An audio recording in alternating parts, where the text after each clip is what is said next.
For example, మీరు ఒక tank ఉంది, నీళ్ల ట్యాంక్, ఆ చెరువులో మీరు అనుకొని అందులో దుంకారనుకోండి, దాని నుంచి మీరు బయటకు సులభంగా రాగలరు. ఎందుకంటే దుంకాలి అన్న ఉద్దేశంతో మీరు అందులో దూకారు కాబట్టి మీరు బయటకు వస్తారు. కానీ సడన్ గా మిమ్మల్ని ఎవరినైనా తోసేస్తే అక్కడ మీరు బయటపడే ఛాన్సులు ఉండొచ్చు, ఉండకపోవచ్చు. దానివల్ల మనం ఏం చేస్తున్నాం, ఎక్కడ అడుగు పెట్టబోతున్నాం, దేనిలో మనం దూకబోతున్నాం అన్నది మీకు ముందుగానే అవగాహన ఉంటే దాని నుంచి బ్రహ్మాండంగా ఈదుకొని మీరు బయటికి రాగలరు.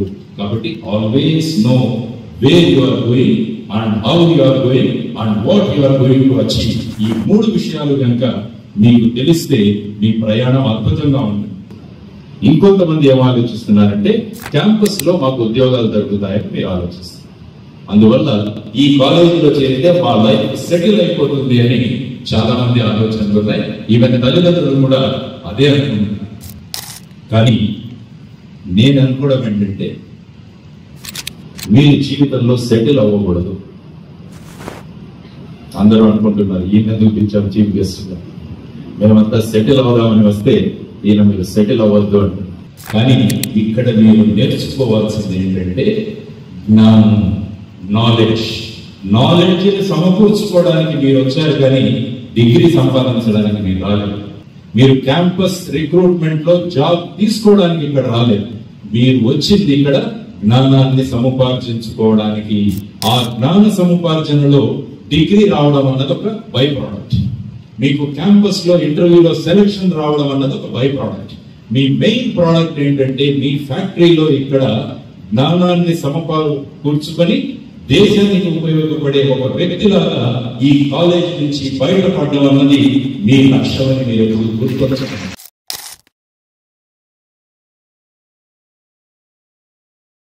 ఎవరైతే సమయానికి మర్యాద ఇస్తారో వాళ్ళ జీవితాలు బ్రహ్మాండంగా తయారవుతాయి. అందువల్ల మనం కాలంతో పాటు కలిసి నడిస్తే కాలం మనకు కలిసి వస్తుంది అన్నది మీరందరూ గుర్తించాల్సిన విషయం. ఇందాకే గంప నాగేశ్వరరావు గారు అన్నారు, తర్వాత ప్రవీణ్ జాంబుల్కర్ గారు అన్నారు, ఈ 4 సంవత్సరాలు అన్నది చాలా ముఖ్యమైన అంశం. మన జీవితాలు మార్చేది, మన జీవితానికి ఒక గమ్యం చూపేది, మన జీవితంలో పెను మార్పులు తెచ్చేది ఈ 4 సంవత్సరాలు. కాబట్టి ఈ 4 సంవత్సరాలు ఒక తపస్సులాగా మీరు ముందుకు వెళ్ళగలిగితే ఎంతో అద్భుతంగా ఉంది. తల్లిదండ్రుల పాత్ర చాలా ముఖ్యమైనది మన జీవితంలో. అందుకని ఈరోజు పెంచలయ్య గారి గురించి ముఖ్యంగా మనం మాట్లాడుకోవాలి. ఇన్స్టిట్యూషన్ కి ఆదిశంకర అని ఆయన పేరు పెట్టారు.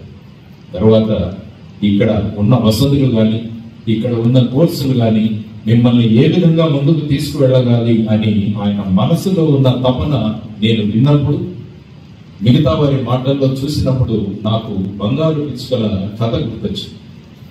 మీరు ఎప్పుడైనా చూడండి, మీరంతా గ్రామీణ ప్రాంతం నుంచి వచ్చిన వాడు కాబట్టి బంగారు పిచ్చుకలను చూసింటారు. బంగారు పిచ్చుకలు అద్భుతమైన గూళ్ళు కడతారు.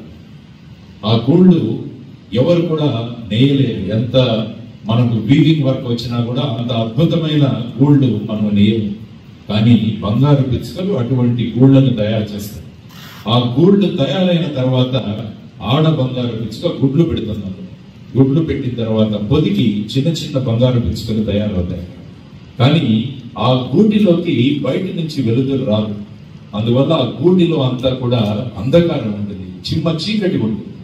అప్పుడు ఆ పిల్లలు అరుస్తుంటాయి. ఆ సమయంలో మగ బంగారు పిచ్చుక ఏం చేస్తుందంటే బయటికి వెళ్ళి బంకమట్టిని తీసుకొస్తుంది.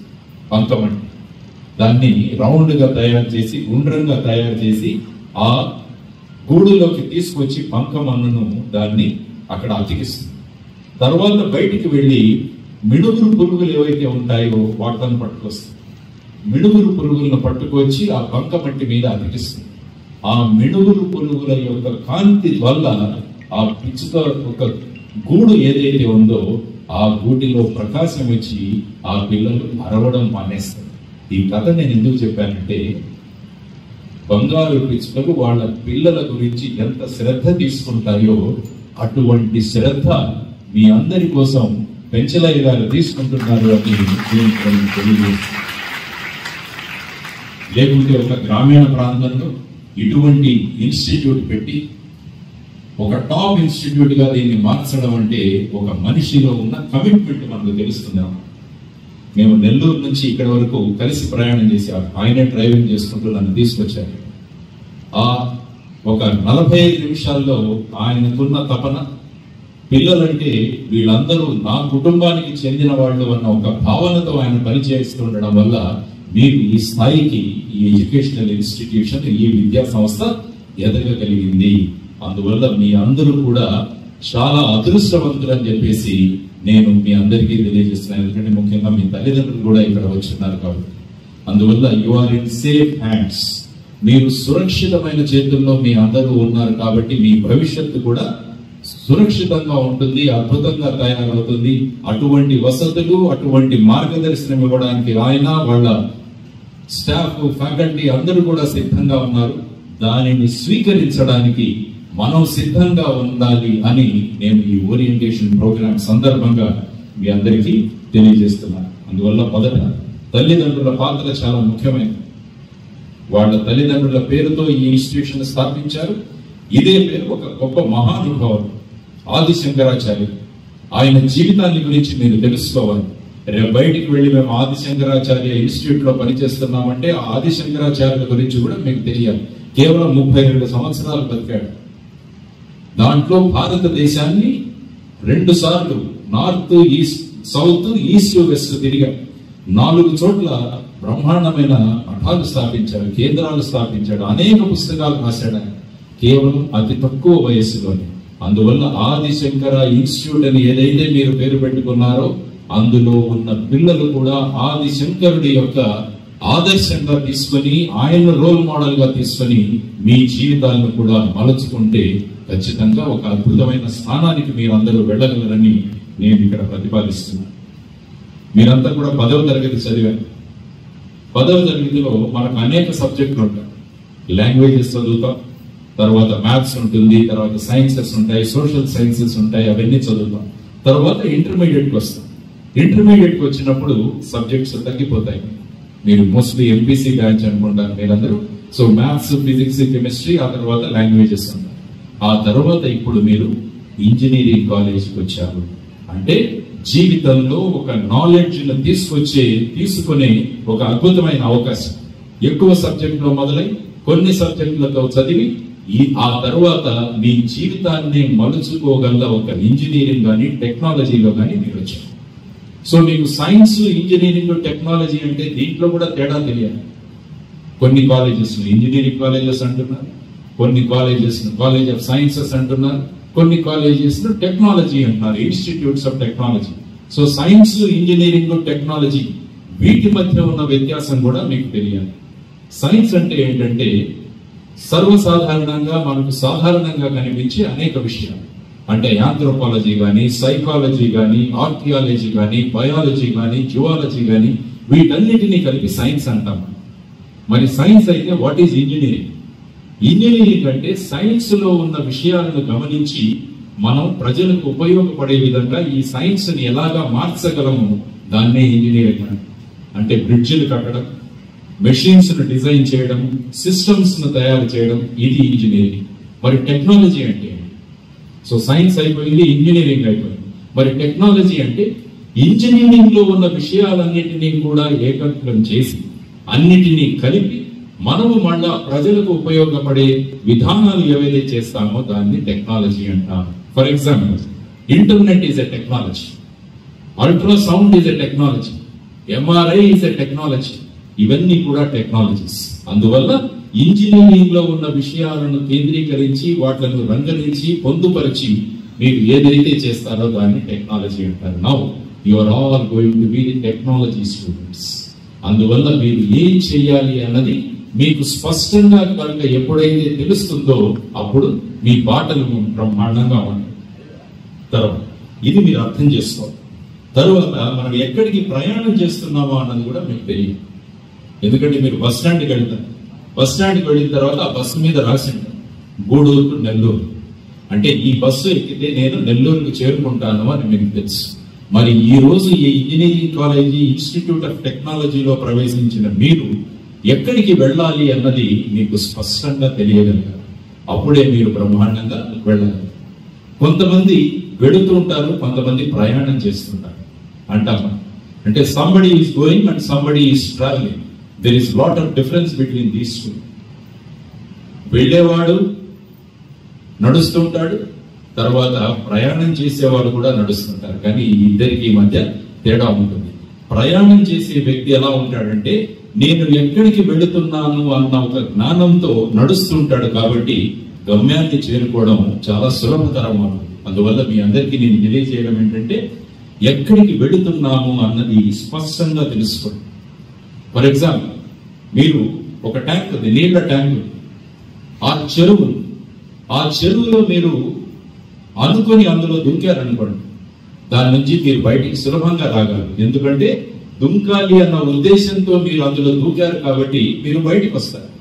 కానీ సడన్ గా మిమ్మల్ని ఎవరినైనా తోసేస్తే అక్కడ మీరు బయటపడే ఛాన్సులు ఉండొచ్చు, ఉండకపోవచ్చు. దానివల్ల మనం ఏం చేస్తున్నాం, ఎక్కడ అడుగు పెట్టబోతున్నాం, దేనిలో మనం దూకబోతున్నాం అన్నది మీకు ముందుగానే అవగాహన ఉంటే దాని నుంచి బ్రహ్మాండంగా ఈదుకొని మీరు బయటికి రాగలరు.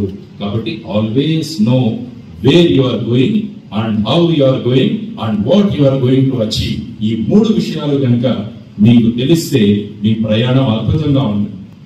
ఈరోజు మీరందరూ ఇక్కడ కూర్చున్నారు, ఇక్కడ ప్రొఫెసర్ గారు కూడా మాట్లాడారు, ప్రిన్సిపల్స్ మాట్లాడారు, డీన్ మాట్లాడారు, అడ్మినిస్ట్రేటివ్ ఆఫీసర్ మాట్లాడారు, మోహన్ గారు మాట్లాడారు. వీళ్ళందరూ ఏం చెప్పారంటే మీరు ఏం ఆలోచిస్తున్నారంటే Adishankara engineering college of engineering and టెక్నాలజీలో జాయిన్ అవుతే మా లైఫ్ సెటిల్ అవుతుంది అని మీరు అనుకుంటున్నారు. రెండవది, మీరు ఫారిన్ కంట్రీస్ కి వెళ్ళి అక్కడ సెటిల్ అవడానికి కూడా అవకాశం ఉందని కొంతమంది ఆలోచిస్తున్నారు. ఇంకొంతమంది ఏం ఆలోచిస్తున్నారంటే క్యాంపస్ లో మాకు ఉద్యోగాలు దొరుకుతాయని మీరు ఆలోచిస్తున్నారు.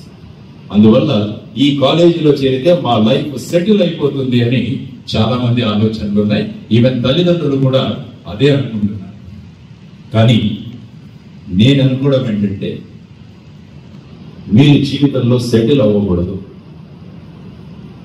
అందరూ అనుకుంటున్నారు ఈయన ఎందుకు పిలిచాం చీఫ్ గెస్ట్ గా, మేమంతా సెటిల్ అవుదామని వస్తే ఈయన మీరు సెటిల్ అవ్వద్దు అంటున్నారు.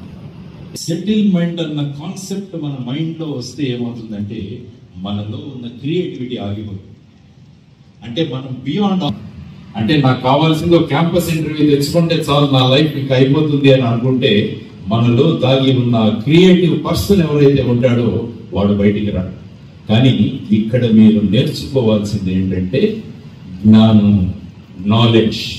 నాలెడ్జ్ని సమకూర్చుకోవడానికి మీరు వచ్చారు, కానీ డిగ్రీ సంపాదించడానికి మీరు రాలేదు.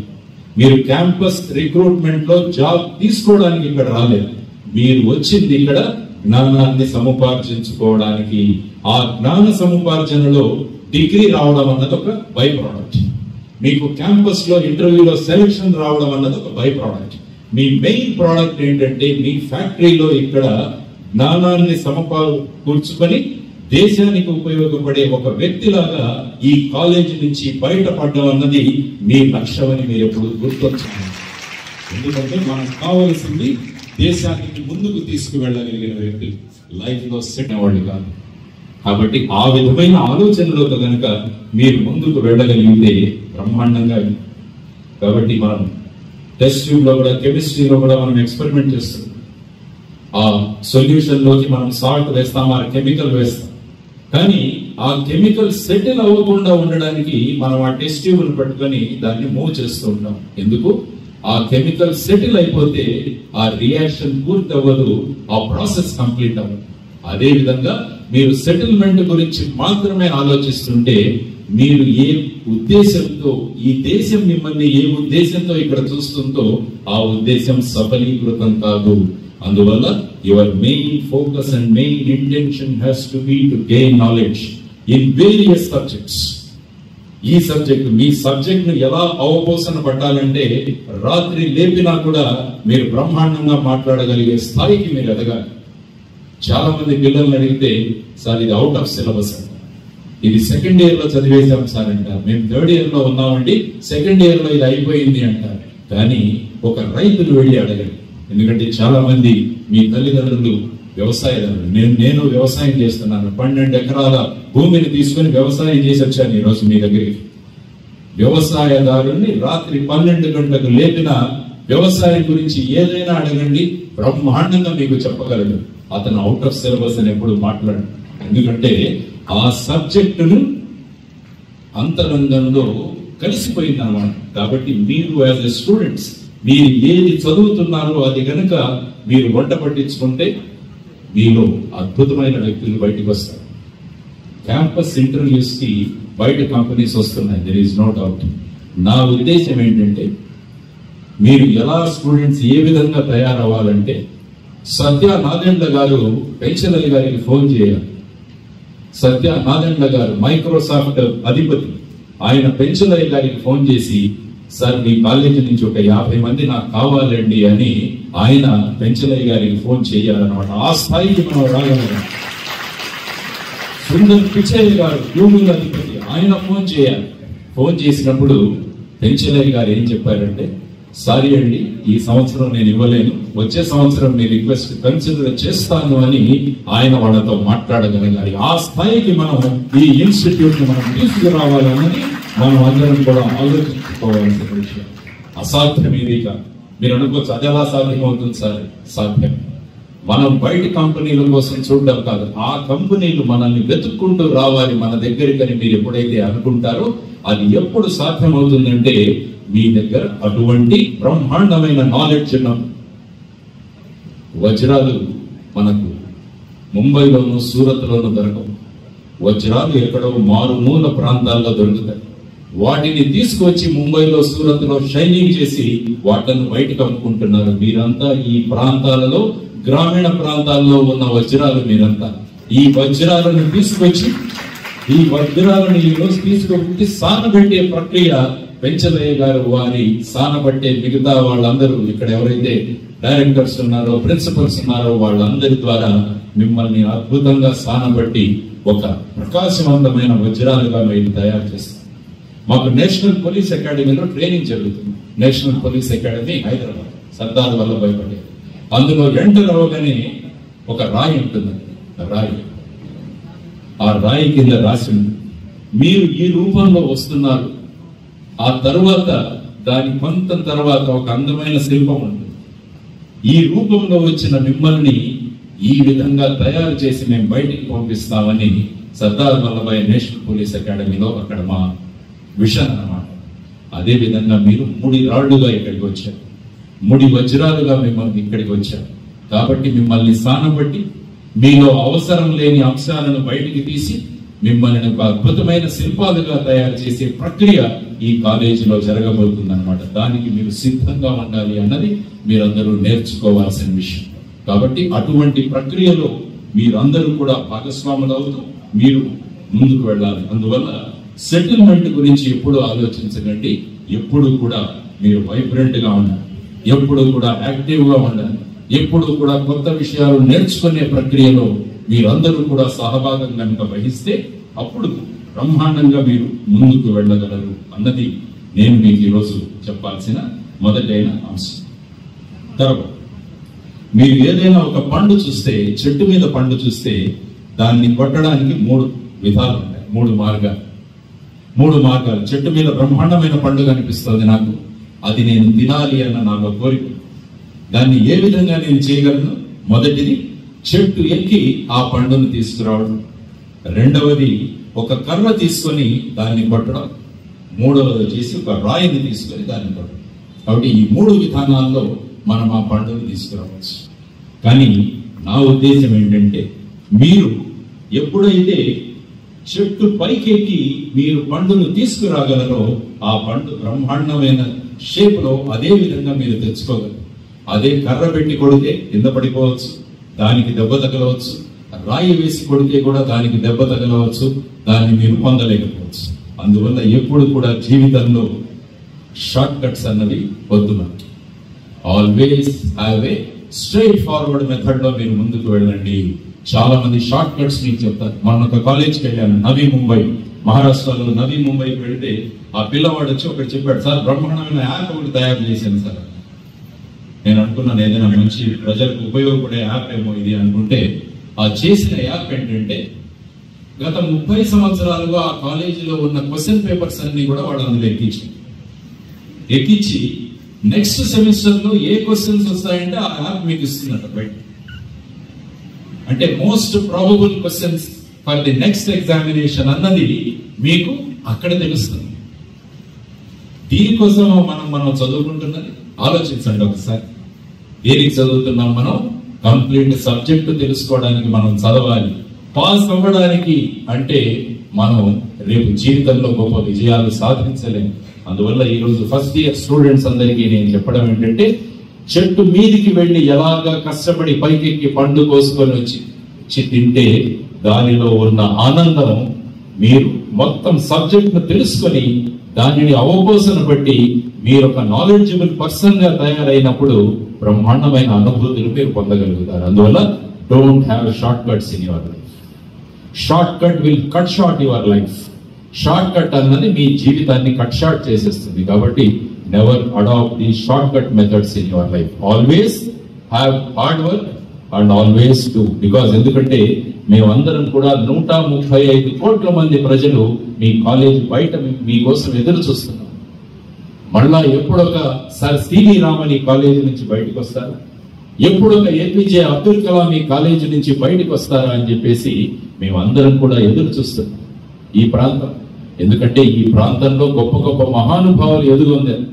ఒక వ్యక్తి అమెరికాలోకి వెళ్ళి వ్యాక్సిన్స్ జరుగుతున్న సభలో పాల్గొంటే అక్కడ అమెరికన్లు భారతీయులందరూ కూడా ఫ్రీ వ్యాక్సిన్స్ కోసం మా దగ్గరికి వస్తారు అని చెప్పి ఆయన అవహేళన చేశాడు భారతీయులు. ఆ భారతీయులను చేసిన అవహేళన ఆ వ్యక్తి మనసు గుండెల్లో తగిలింది. నేను భారతదేశంలో పుట్టాను, భారతదేశంలో పుట్టిన నన్ను మా భారతదేశాన్ని ఈ విధంగా మీరు అంటారా అని చెప్పేసి ఆయన ఇంజనీరింగ్ చదివినా కూడా బయోటెక్నాలజీలో మరి ఒక డిగ్రీ సాధించి ఆయన ప్రపంచంలోనే అతి తక్కువ ధరలో వ్యాక్సిన్స్ ను ప్రొడ్యూస్ చేసి ప్రపంచానికి అంతటికీ కూడా వ్యాక్సిన్స్ అందజేశారు. ఆయన HIV వ్యాక్సిన్స్ తయారు చేసి ఇచ్చిన గొప్ప వ్యక్తి నెల్లూరు జిల్లా వ్యక్తి. నెల్లూరు జిల్లా వ్యక్తి ఎవరు? పద్మభూషణ్ KI వరప్రసాద్ రెడ్డి గారు. వరప్రసాద్ రెడ్డి గారు నా రియల్ హీరో. వరప్రసాద్ రెడ్డి గారు ఏ సభకు వెళ్ళినా ఆయన గురించి మాట్లాడతారు. అంటే ఈ విధంగా నా దేశాన్ని ఈ విధంగా మీరు భావిస్తారా అని చెప్పి తను చెట్టుపైకి వెళ్ళి ఎలా పండు తీసుకొని వచ్చి మీరు ఆనందాన్ని పొందుతారో ఆయన కష్టపడి ఆ విధంగా ఆయన విజయాన్ని సాధించుకురాగలిగారు. ఆ వ్యక్తి మన నెల్లూరు జిల్లా నుంచి వ్యక్తి. కాబట్టి అటువంటి వ్యక్తుల జీవితాలు మీరు చదవండి, అటువంటి వ్యక్తుల గురించి చదవండి. డిఆర్డిఓ చైర్మన్ సతీష్ రెడ్డి గారు, ఆయన JNTU అనంతపూర్లో చదివారు. ఇప్పుడు చూడండి కోవిడ్ సమయంలో కానీ ఆ తరువాత కానీ ఆ సంస్థలు ఏ విధంగా ముందుకు తీసుకువెళుతున్నారంటే ఆయన జీవితం గురించి చదవాలి. అందువల్ల మీకు చేసే ఇంకొక సూచన ఏంటంటే, ఎప్పుడు కూడా జీవితంలో అతి గొప్ప విజయాలను సాధించే వ్యక్తులను మనం రోల్ మోడల్స్ గా తీసుకుందాము. మనం ఎప్పుడు చూసినా కూడా సినిమా వాళ్ళని రోల్ మోడల్స్ గా తీసుకుంటున్నాం. సినిమాలో చేసేవాళ్ళు, సినిమా హీరోలు, సినిమా హీరోయిన్లు, వీళ్ళను మనం రోల్ మోడల్స్ గా తీసుకున్నాం. కానీ జీవితంలో నిజంగా కష్టపడి పైకి వచ్చి సమాజానికి ఉపయోగపడిన వాళ్ళని మనం రోల్ మోడల్స్ గా తీసుకుంటే మన జీవితంలో ఒక గొప్ప ఆనందం కలుగుతుంది. నేను కూడా ఆ వ్యక్తిలాగా ఎందుకు కాకూడదు అని ఒక మనసులో ఆ విధమైన భావాలు మీరు తీసుకోండి. కాబట్టి వీలున్నప్పుడు అంతా కూడా జీవితంలో విజయాలు సాధించిన వ్యక్తుల యొక్క జీవిత చరిత్రను చదువుతూ ఉండండి. అది మిమ్మల్ని కూడా ఆ దిశగా మిమ్మల్ని ముందుకు తీసుకువెళ్ళి మిమ్మల్ని కూడా ఒక గొప్ప వ్యక్తులుగా మిమ్మల్ని తయారు చేసుకోండి. కాలేజీకి వచ్చారు, అమ్మా నాన్నలు ఈ రోజు ఉంటారు, ఈ రోజు ఉండేసి మిమ్మల్ని వదిలేసి వెళ్ళిపోతారు. కాబట్టి మీరేమనుకుంటారంటే మాకు చాలా స్వాతంత్రం వచ్చేసి, మాకు చాలా స్వేచ్ఛ వచ్చి, ఇప్పటి వరకు అమ్మా నాన్నలు మమ్మల్ని బిగించి పట్టుకొని మమ్మల్ని నడిపించారు, కానీ వాళ్ళు లేరు ఇప్పుడు. కాబట్టి నాకు కాలేజీలో చాలా స్వేచ్ఛ, కాలేజీలో మీకు ఖచ్చితంగా స్వేచ్ఛ లభిస్తుంది. కానీ స్వేచ్ఛ ఎప్పుడు కూడా మీలో జవాబుదారీతనాన్ని నేర్పించాలి అని మీ మనసుల్లో ఉంచుకోండి అన్నది చాలా ముఖ్యమైన విషయం. స్వేచ్ఛ వచ్చిందని విచ్చలవిడిగా మనం తిరిగితే మన జీవితంలో కూడా రోడ్ల మీద తిరుగుతూ ఉండిపోతాం. ఈ ఇచ్చిన స్వేచ్ఛను బాధ్యతాయుతంగా కనుక మీరు మార్చుకోగలిగితే రేపు మీరు రోడ్లో నడుస్తుంటే ప్రజలు మిమ్మల్ని చూడాలి, ప్రజలు మీ దగ్గరికి ఆటోగ్రాఫ్ కోసం రావాలి. కాబట్టి ఇక్కడ ఉన్న స్వేచ్ఛ ఏదైతే ఉందో ఆ స్వేచ్ఛను జవాబుదారీ తనంతో గనక మీరు వాడుకుంటే మీ జీవితాలు బ్రహ్మాండంగా తయారవుతాయన్నది నేను చెప్పబోతున్నాను. తర్వాత మీరు ఎంతో మంది ఎన్నో ధర్మాలకు చెందిన వాళ్ళు ఉంటారు, ఎన్నో మతాలకు చెందిన వాళ్ళు ఉంటారు. కానీ నేను ప్రతిరోజు ఒక మందిరానికి వెళ్ళమని మిమ్మల్ని చెబుతాను. మన కాలేజీలో ప్రతిరోజు ఒక మందిరానికి వెళ్ళాలి. మీరు అడుగుతారు, సార్ ఇక్కడ మందిరాలు ఎక్కడున్నాయి? మన కాలేజీలో ఉన్న మొదటి మందిరం ఏదంటే లైబ్రరీ.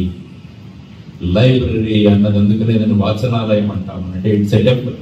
కాబట్టి మీ జీవితంలో ప్రతిరోజు ఈ మందిరానికి వెళ్ళి దర్శనం చేసుకోండి. సాధారణంగా పేపర్లలో చూస్తుంటాను, ఏ న్యూస్ వస్తుంది, కొత్త సినిమా రిలీజ్ అవుతుంది, ఆ రోజు తొక్కిసలాట జరిగింది థియేటర్ దగ్గర. ఇంకా కొన్ని చోట్ల మద్యం షాపుల ముందు తొక్కిసలాట జరుగుతుంది. Very unfortunate. కానీ నేను ఏ వార్తల కోసం చూస్తానంటే, ఆదిశంకర ఇన్స్టిట్యూట్ ఆఫ్ టెక్నాలజీలో లైబ్రరీలో తొక్కిసలాట జరిగింది అన్నారు. వార్త పేపర్లో నాకు కనిపించాలి, న్యూస్ పేపర్లో ఆ విధంగా కనిపించాలి. ఆ విధమైన తొక్కిసలాటలు జరగాలి, లైబ్రరీలో తొక్కిసలాటలు జరగాలి. ప్రిన్సిపల్ గారు చెప్పారు, 56,000 పుస్తకాలు ఉన్నాయి మా దగ్గర, 10,300 రెఫరెన్సెస్ ఉన్నాయి, ఆ తర్వాత ఎన్నో విషయాలు ఉన్నాయని చెప్పారు. కాబట్టి ఇటువంటి మందిరం మన దగ్గర ఉన్నప్పుడు ఆ మందిరాన్ని రోజు సందర్శించాలి. కాలేజీలో పెద్ద గొడవలు జరగాలి అని నేను కోరుకుంటాను.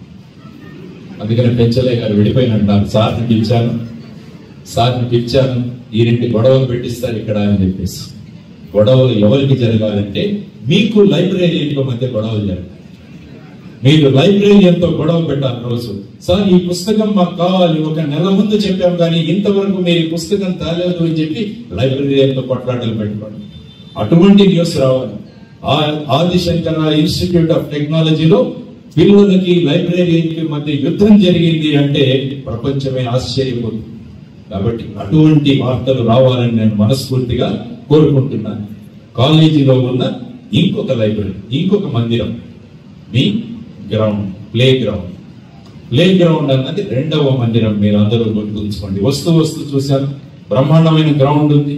ఒక ఓపెన్ జిమ్ కూడా చూడడం జరిగింది నేను. తరువాత మీ కాలేజీకి ఫిజికల్ డైరెక్టర్ కూడా ఉన్నారు, ఆయన కలిశారు. ఫిజికల్ డైరెక్టర్ గారు, ఎస్ రవిచంద్ర అని ఫిజికల్ డైరెక్టర్ కలిశారు. సాధారణంగా ఇంజనీరింగ్ కాలేజెస్ లకు వెళ్ళినప్పుడు ఫిజికల్ డైరెక్టర్స్ నాకు ఎక్కడ కనపడలేదు. కానీ ఈ కాలేజీలో ఒక ఫిజికల్ డైరెక్టర్ కూడా ఉన్నారు అంటే అది ఒక గొప్ప విషయం, మీరు అందరూ భావించాలి. సో దానివల్ల మీరు ప్రతిరోజు కూడా ఈ 2వ మందిరాన్ని కూడా సందర్శించాలి. మీరు మొదటి మందిరం లైబ్రరీ, 2వ మందిరం మన లైబ్రరీ, ప్లే గ్రౌండ్. ఈ 2 కనుక మీరు చేసుకోగలిగితే మీ జీవితం బ్రహ్మాండంగా ఉంటుంది. మీ కొట్లాటలు కూడా పెరగాలి, ఆ విధంగా మీరు మారగలగాలి. కాబట్టి you have to become a asset for the society. మీరు సమాజం యొక్క ఆస్తులుగా మీరు తయారవ్వాలి. మొన్నటి వరకు మీరందరూ కూడా ఇంటర్మీడియట్ చదువుతున్న విద్యార్థులు, కానీ ఈ రోజు నుంచి మీరు your property of the nation. మీరు దేశానికి సంబంధించిన ఆస్తు. మిమ్మల్ని చూసి దేశం గర్వపడాలి. ఆ విధమైన ఆలోచనలతో మీరు కనుక ముందుకు వెళితే ఎంతో గొప్ప ప్రగతిని మీరు సాధించగలరు. ఆ తర్వాత ఆ విధంగా మీరు ముందుకు వెళ్ళగలరు. మా అబ్బాయి కూడా ఐపీఎస్ లో ఉన్నాడు. మా అబ్బాయి కూడా తమిళనాడు కాడంలో ఐపీఎస్ ఏఎస్పీగా ఇప్పుడే పోస్టింగ్ లో ఉన్నాడు. ఎందుకు చెప్పానంటే చాలా మంది నన్ను అడుగుతారు, సార్ ఇది ఎలా సాధ్యం, ఎలా జరిగింది అని. దానికి నేను ఇచ్చే ఒకటే సమాధానం, look and question. Look and question. చూడండి, తరచి చూడండి, ఇంకా లోపలికి వెళ్ళి చూడండి, ఆ తర్వాత ప్రశ్నించండి. ఎప్పుడైతే ఈ విధమైన భావాలు మీలో ఉంటాయో అప్పుడు మీరు ఏమి సాధించాలనుకుంటారో అది సాధిస్తారు అని చెప్పారు. ఇంజనీరింగ్ 4th ఇయర్ లో చదువుతున్నప్పుడు పిలానీలో మా వాడు చెప్పాడు, నేను సివిల్ సర్వీసెస్ కూర్చోవాలి. I said go ahead. నువ్వు ఎప్పుడైతే ఒక మార్గాన్ని నిర్ణయించుకున్నావో you go ahead and do it what you want. So పరీక్ష రాశాడు, తెలుసుకున్నాను. అందువల్ల నేను నీకు చేస్తున్న సూచన ఏంటంటే మనం ఏం కావాలి, ఏ విధంగా వెళ్ళాలి అన్న భావన ఇప్పటి నుంచే మీరు తీసుకురండి. ప్రశ్నించే స్వభావాన్ని నేర్చుకోండి. ఎప్పుడైతే మీరు ప్రశ్నించే స్వభావాన్ని నేర్చుకుంటారో మీ నుంచి బ్రహ్మాండమైన ఆవిష్కరణ తయారవుతాయి. దానికోసం 2 చిన్న ఉదాహరణలు ఇస్తాను. ఇజ్రాయెల్ దేశంలో మీలాగా ఒక ఇంజనీరింగ్ కాలేజ్, ఆ కాలేజీలో మేము వస్తున్నప్పుడు మమ్మల్ని ట్రీ ప్లాంటేషన్ చేశారు. ప్లాంటేషన్ చేసి అందులో చెట్లు నాటాము మేము, చిన్న చిన్న మొక్కలు తీసుకొచ్చి. అదే విధంగా ఇజ్రాయెల్ ఇంజనీరింగ్ కాలేజీలో కూడా ట్రీ ప్లాంటేషన్ ప్రోగ్రామ్ జరిగింది. 15 మొక్కలు నాటాము. రోజు పిల్లలు ఆ మొక్కల మీద నుంచి మొక్కలు చూసుకుంటూ వెళుతున్నారు. కానీ ఒక్క పిల్లవాడికి మనకు డౌట్ వచ్చింది. వాడు చూడటం మొదలు పెట్టాడు. 15 మొక్కలు, ఒకే టైప్ ఆఫ్ మొక్కలు, ఒకే వయసున్న మొక్కలు మనం నాటాము. కానీ అందులో 2 మొక్కలు మిగతా మొక్కల కన్నా బ్రహ్మాండంగా పెరుగుతున్నాయి, మిగతా మొక్కల్లో అంత ఎదుగుదల లేదు అన్నది ఆ పిల్లవాడికి డౌట్ వచ్చింది. వేల మంది విద్యార్థులు అక్కడి నుంచి వెళుతున్నారు, కానీ ఒక విద్యార్థికి వచ్చి అడగడం మొదలు పెట్టాడు, ఎందుకు ఇది జరిగింది, తరచి లోపల చూద్దామని చెప్పేసి ఆ చెట్ల ముందు కూర్చున్నాడు. అక్కడ ఒక తోటమాలి ఉన్నాడు, గార్డెనర్. పిలిచి అడిగాడు, ఈ 2 మొక్కలు మిగతా వాటికన్నా బాగా పెరుగుతున్నాయి, దానికి కారణం ఏంటి అంటే అతను అన్నాడు, నేను మిగతా వాటికి ఏ విధంగా ఎరువులు వేస్తున్నామో ఆ విధంగానే నేను ఈ చెట్లకు కూడా ఎరువులు వేస్తున్నాను. అయినా పిల్లవాడు వదలలేదు, కూర్చున్నాడు అక్కడ. ఇంకా తరచి అడిగాడు. అడిగి అప్పుడు తోటమాలి అన్నాడు, ఇక్కడి నుంచి దీని ముందు నుంచి ఒక పైప్ లైన్ పెడుతుంది అన్నాడు. ఆ పిల్లవాడు తవ్వాడు. తవ్వితే అక్కడ ఒక పైప్ లైన్. ఈ 2 మొక్కలు ఏవైతే బ్రహ్మాండంగా పెరుగుతున్నాయో ఆ 2 మొక్కల ముందు వెళుతున్న పైప్ లో 2 స్మాల్ హోల్స్ ఉన్నాయి, 2 రంధ్రాలు.